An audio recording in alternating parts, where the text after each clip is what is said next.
పవన్ కళ్యాణ్ గారు, ఆయన గురించి మనం ఎంత చెప్పినా తక్కువే. 77 సంవత్సరాల భారతదేశ చరిత్రలో చేయలేనటువంటి పనులను పవన్ కళ్యాణ్ గారు వచ్చిన 10 నెలల్లోనే అనేకమైనటువంటి అద్భుతమైనటువంటి పనులు చేసుకుంటూ వస్తున్నారు. అది పంచాయతీరాజ్ శాఖ అయినా, అడవి శాఖ అయినా, ఏ శాఖ అయినా సరే పవన్ కళ్యాణ్ గారు ఒక ట్రెండ్ సెటర్ అంతే. అది సినిమాల్లో అయినా, రాజకీయాల్లో అయినా ఆయనకి సాటిగా మరెవరూ లేరు అనుకునే విధంగానే ఉంటుంది. ముఖ్యంగా మనకి స్వతంత్రం వచ్చిన తర్వాత ఇప్పటి వరకు కూడా, అంటే గతంలో కొంతమంది నాయకుల్ని మనం చూసాం. అంటే మంచి పనులు చేశారు, వాళ్ళకి ఎటువంటి జీతం తీసుకోకుండా, ఎటువంటి లాభాపేక్ష ఆలోచించుకోకుండా, వ్యక్తిగత జీవితం గురించి, వ్యక్తిగత ప్రయోజనాల గురించి ఆలోచించుకోకుండా చాలా కార్యక్రమాలు చేశారని చూసాం. కానీ ప్రజల కోసం మాత్రమే బ్రతుకుతున్నటువంటి వ్యక్తులు కొంతమందే ఉంటారు. చెప్పాలంటే వేళ్ల మీదే చెప్పచ్చు. స్వతంత్ర సమరయోధుల తర్వాత ఆ స్థాయిలో అంత అద్భుతమైనటువంటి ఆలోచనలు, ఇప్పుడున్నటువంటి రాజకీయ పరిస్థితులు బాగా అంచనా వేసినటువంటి వ్యక్తిగా పవన్ కళ్యాణ్ గారు ఒక్కొక్క స్టెప్ ఎక్కుతూ ఎన్నో అద్భుతమైనటువంటి కార్యక్రమాలు, ఆంధ్రప్రదేశ్ డిప్యూటీ సీఎంగా, అనేక శాఖలకు సంబంధించినటువంటి మంత్రిగా ఆయన పనితీరు ఒకరితో పోల్చలేనటువంటి విధంగా అద్భుతంగా సాగిపోతుంది. ఆ రకంగానే మనకి కుంకి ఏనుగులు, ఇవి మనందరికీ తెలుసు. అటు శ్రీకాకుళం నుంచి చిత్తూరు వరకు కూడా ఈ సమస్య ఉంది. అనేక అడవి జాతికి సంబంధించినటువంటి ఏనుగులన్నీ కూడా ఇళ్ల మీదకు, పొలాల మీదకు వచ్చి జనాలని, అలాగే అవి కూడా ఇబ్బంది పడుతున్నటువంటి పరిస్థితి. వాటి మీద కూడా అక్కడ ఉన్నటువంటి జనాలు వాటిని బయటికి తరిమేయాలి, అడవిలోకి పంపించేయాలనే ప్రయత్నంలో వాటి మీద దాడి చేయడం, అలాగే అవి కూడా వాటికి ఆకలికి లేదంటే ఇంకొక తినుబండారాల కోసం జనావాసాలకు వచ్చేసి చాలామందిని చంపేసినటువంటి పరిస్థితి కూడా గతంలో ఇప్పటి వరకు కూడా చాలా సందర్భాల్లో మనం చూసాం. కానీ ఇప్పటి వరకు, అంటే 77 సంవత్సరాల స్వతంత్ర భారత చరిత్రలో ఏ గవర్నమెంటు, ఏ రాజకీయ పార్టీ, ఏ మంత్రి చేయలేనటువంటిది పవన్ కళ్యాణ్ గారు వచ్చినటువంటి ఆయన 6 నెలల్లోపే కర్ణాటక వెళ్ళారు. అక్కడ కాంగ్రెస్ గవర్నమెంట్, ఇక్కడ ఈయన ఎన్డీఏ గవర్నమెంట్లో భాగస్వామిగా ఉన్నారు. ఎన్డీఏ గవర్నమెంట్లో ఆయన ఒక కీలకంగా వ్యవహరించేటువంటి వ్యక్తిగా ఉన్నారు. అక్కడ కాంగ్రెస్ గవర్నమెంట్ ఉంది. ఇక్కడ గతంలో కూడా చాలా సందర్భాలు ఇవన్నీ వచ్చినా కూడా, ఇక్కడ కాంగ్రెస్ గవర్నమెంట్, అక్కడ కాంగ్రెస్ గవర్నమెంట్ ఉన్నా కూడా చేయలేనటువంటి పనిని పవన్ కళ్యాణ్ గారు వచ్చిన తర్వాత చూసారుగా, 6 కుంకి ఏనుగుల్ని అక్కడ ట్రైనింగ్ ఇచ్చి, ఆ వాటిని ఇక్కడ ఎక్కడైతే ఏనుగుల వల్ల ఇబ్బంది పడుతూ జనాలు, అలాగే జనాల వల్ల ఇబ్బంది పడుతున్నటువంటి ఏనుగులు ప్రభావిత ప్రాంతాలు ఉంటాయో అక్కడికి ఈ కుంకి ఏనుగులు తీసుకొచ్చి, ఈ కుంకి ఏనుగుల ద్వారా ఏంటంటే ఆ ఏనుగులు ఇక్కడికి రాకుండా ఇవి భయపడతాయి అన్నమాట. అంటే ఈ కుంకి ఏనుగులను చూసి అక్కడ అడవిలో ఉండేటువంటి సాధారణ ఏనుగులన్నీ కూడా భయపడేటువంటి పరిస్థితి ఉంటుంది. వీటికి అంత ఫుల్ ఫ్లెడ్జ్డ్గా ట్రైనింగ్ ఇచ్చి పంపిస్తారు.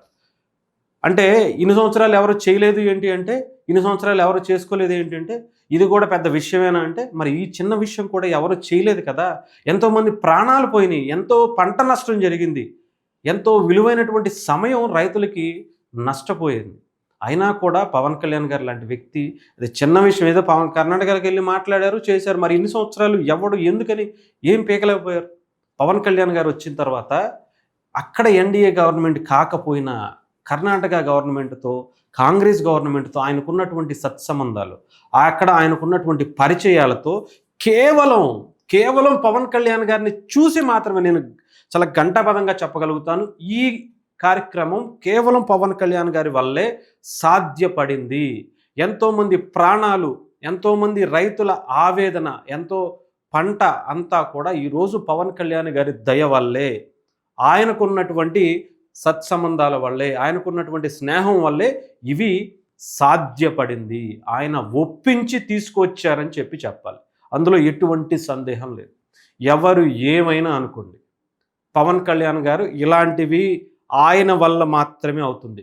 ఇప్పుడు మీకు తమిళనాడు గవర్నమెంట్తో ఏమన్నా కావాలన్నా పవన్ కళ్యాణ్ గారి అక్కడ గవర్నమెంట్ వ్యతిరేకించినా సరే చేపించుకు తీసుకురాగల సమర్థుడు ఆయన మాట్లాడే విధానం కావచ్చు, ఆయన మీద వాళ్ళకు ఉండేటువంటి అభిమానం కావచ్చు, ఇంకొకటి కావచ్చు, కర్ణాటక గవర్నమెంట్ కావచ్చు, కర్ణాటకలో ఉన్నటువంటి గవర్నమెంట్ పెద్దలు కావచ్చు, ప్రజలు కావచ్చు, పవన్ కళ్యాణ్ గారిని అలా చూస్తారు. ఎందుకంటే అది ఒక నిజాయితీ పరుడికే వస్తుంది. ఆ నిజాయితీ ఈరోజు పవన్ కళ్యాణ్ గారిలో మాత్రమే ఉంది. ఇంకెవరిలో ఉందా లేదా పెంచే ప్రయత్నం నేను చేయను గానీ, పవన్ కళ్యాణ్ గారిలో మాత్రం కల్మషం లేనటువంటి వ్యక్తిత్వం, ప్రజల కోసం పని చేయాలనేటువంటి ఒక నిజాయితీ, నిబద్ధత మాత్రం చాలా పుష్కలంగా ఈరోజు ఉన్నటువంటి రాజకీయ నాయకుల్లో పూర్తిగా ఆయనకి మాత్రం ఉంది. మిగతా వాళ్ళకి అందరికీ ఎవ్వరికి ఆయన నచ్చినా కూడా ఆ ఉద్దేశమే. ఆయన రాజకీయంగా ఏదో వేరే పదవులకు వెళ్తారా, ఇంకొకటి వెళ్తారా అనేది పక్కన పెడితే, ఆయన లాంటి వ్యక్తి ఉంటే చాలు, ఎన్ని అద్భుతాలు జరుగుతాయో ఇప్పుడు ఆయన చేసి చూపిస్తున్నారు. ఆంధ్రప్రదేశ్లో 77 సంవత్సరాల స్వతంత్ర భారతదేశంలో లేనటువంటి రోడ్లు ఇప్పుడు వేశారంటే, ఇప్పటివరకు వాళ్ళ ఇంటికి కరెంట్ రాదు, ఇంకా అవసరం, ఇంకా మన జీవితాలు ఇంత అనుకున్నటువంటి వాళ్ళ కుటుంబాల్లో, వాళ్ళ ఇళ్లల్లో వెలుగు వచ్చిందంటే కేవలం అది పవన్ కళ్యాణ్ గారి ఆలోచన, ఆయన నిజాయితీ, నిబద్ధతే. ఇలాంటి నాయకుల్ని ఇంకా మనం చూడాలి. అది రాష్ట్రంలో ఆయనను చూసి ఇంకా చాలామంది ప్రభావితం అయ్యి కొంతవరకు అయినా సరే ఆయనలో ఒక 50%, ఒక 30% మిగతా ఎమ్మెల్యేలు కానీ, ఎమ్మెల్యేలు అవుదాం అనుకున్నటువంటి నాయకులు కానీ, అంటే దాచుకోవటం కోసం వచ్చేటువంటి నాయకుల్ని మనం చూసాం. తండ్రిని అధికారం పెట్టుకుని లక్షల కోట్లు సంపాదించుకునే వాళ్ళని చూసాం. కానీ ఇలాంటి వాళ్ళని కూడా చూసి మీరు నేర్చుకోండి. మీరు ఏదో రాజకీయం అంటే ఒక వ్యాపారం కింద కాదు, వస్తే ప్రజల మనసులో చిరస్థాయిగా, భారతదేశ చరిత్రలో చిరస్థాయిగా వాళ్ళ నవ్వు మీద, వాళ్ళ తినే తిండి మీద మీ పేరు ఉంచుకుని, మిమ్మల్ని గుర్తుపెట్టుకుని వాళ్ళ తరతరాలు వాళ్ళగా హ్యాపీగా బ్రతుకుతారు. అలాంటి కార్యక్రమాలు చేయండి. ఏదో మనకి రాజకీయంగా మనం ఎదిగిపోదాం, మనం పిల్లలు ఎదిగిపోదాం, పిల్లల తరగని ఆస్తి సంపాదించేసుకుందామని వస్తే మీరు, మీ కుటుంబం మాత్రమే బాగుంటుంది. కానీ పవన్ కళ్యాణ్ గారు లాంటి వ్యక్తి ఆయన ఆలోచనలతో వస్తే కనుక ఎన్ని లక్షల కుటుంబాలు, ఎన్ని కోట్ల కుటుంబాలు బాగుంటాయో జస్ట్ ఆలోచించండి. వాళ్ళ నవ్వులో, ఆ ఆనందంలో మీరున్నారు అని అనుకుంటే మీకు ఎంత హ్యాపీనెస్ వస్తుందో ఆ దేవుడు మిమ్మల్ని ఎలా చూస్తాడో ఆలోచించుకోండి. ఇలాంటి నాయకుడిని నిజంగా నేను చెప్తున్నాను కదా, ఇక్కడ చాలా క్లియర్గా మళ్ళీ అక్కడ ఉన్నటువంటి CM, deputy CM, AP deputy CM Pawan Kalyan గారు ఇవన్నీ కార్యక్రమాలకి సంబంధించినటువంటి వాళ్ళకి కృతజ్ఞత చెప్పడం కోసం ఆయన ఎక్కడా కూడా మళ్ళీ చూసారా, మోదీ గారి ఫోటో, చంద్రబాబు నాయుడు గారి ఫోటో ఇవి వదల్లా. ఎందుకు అంటే ఆయన అన్నీ తెలిసినటువంటి వ్యక్తి. ప్రజల కోసం అంటే అక్కడ ఉన్నటువంటి కర్ణాటక ప్రభుత్వానికి కూడా నిజంగా హ్యాట్స్ ఆఫ్ చెప్పాలి. అక్కడ ఉంది గవర్నమెంట్ వేరు కదా, బీజేపీ ప్రభుత్వానికి నేను ఎందుకు ఇవ్వాలి అని అనుకోకుండా పవన్ కళ్యాణ్ గారు వచ్చి అడిగారు. ఒక నిజాయితీ పరుడు వచ్చి అడిగాడు, మనం ఇవ్వాలి. ఇక్కడ రాజకీయాల గురించి, పార్టీల గురించి కాదు, ప్రజలు పడుతున్నటువంటి ఇబ్బందుల గురించి ఒక వ్యక్తి వచ్చి మాట్లాడినప్పుడు దానికి మనం సహాయం చేయాలి. మనం చేసేది చిన్న సహాయమే కావచ్చు, కానీ దానివల్ల ఎంతోమందికి ఉపయోగం జరుగుతుంది అనేది వాళ్ళు ఎంతో అద్భుతంగా ఆలోచించి ఇవ్వటం అనేది గొప్పతనం. ఇన్ని సంవత్సరాలు మరి కర్ణాటకలోనే బెంగళూరు ప్యాలెస్ల్లో, యలహంక ప్యాలెస్ల్లో కట్టుకుని జలసాలు చేస్తూ ఎన్నో దారుణమైనటువంటి కార్యక్రమాలు అక్కడ చేసినటువంటి పులివెందుల సీఎం కాదనుకోండి, బెంగళూరు సీఎం అనుకుందాం ఆయన అక్కడ ఉండి ఏం పీకారు? ఇన్ని సంవత్సరాలు ఆ కుటుంబం, అక్కడ ఉన్నటువంటి రాజకీయ పెద్దలతో, ఎంతో మందితో సత్సంబంధాలు ఉన్నాయి. గాలి జనార్దన్ రెడ్డితో ఏమంటారు, మొత్తం అవినీతిలో కూడా ఆయన సహాయంగా ఉన్నటువంటి వ్యక్తి జగన్మోహన్ రెడ్డి గారు. మరి ఏం చేశారు? వాళ్ళ తండ్రి ఏం చేశారు? ఏమీ చేయలేకపోయారు కదా. ఎంతోమంది జీవితాలు ఆ ఏనుగుల వల్ల పంట నష్టపోతుంది, జీవితాలు రోడ్డున పడిపోయేటువంటి పరిస్థితి, ఆ కుటుంబంలోని పెద్దలు చనిపోయినటువంటి పరిస్థితి.